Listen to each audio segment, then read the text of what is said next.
Do your prayers ever feel like a business deal with God? We often treat Matthew 6:33 as a divine formula. Seek first the kingdom of God, and all these things will be added to you. We think, step 1, do God stuff. Step 2, get my stuff. But this transactional faith leaves us anxious and exhausted. In this video, we'll see how this verse isn't about getting more things. It's about changing your entire reality. We treat Matthew 6:33 like a cosmic vending machine. We put in our prayers and good behavior, expecting God to dispense a blessing. But what happens when the machine seems broken? When the promotion goes to someone else or the financial struggle continues?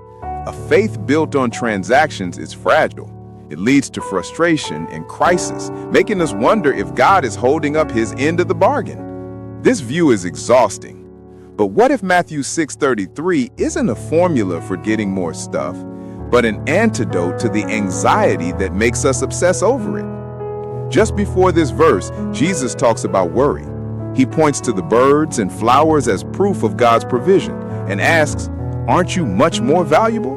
He isn't introducing a formula for gain. He's offering freedom from anxiety. The promise of this verse isn't transactional, it's transformational. Let's redefine the terms.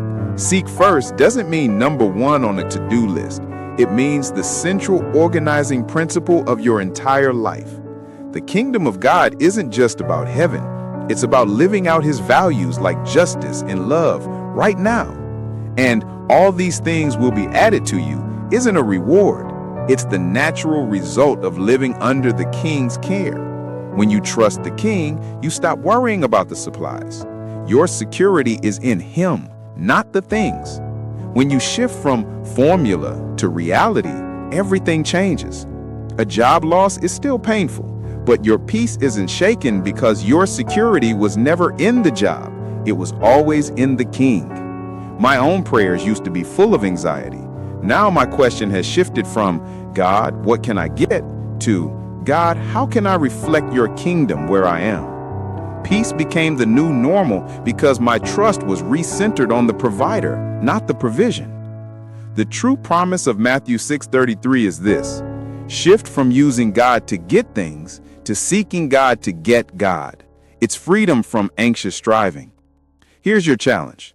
This week, when you start to worry, consciously ask, how can I trust the King with this right now? If this message helped you, share this video. And let me know in the comments one area where you want to apply this transformed mindset.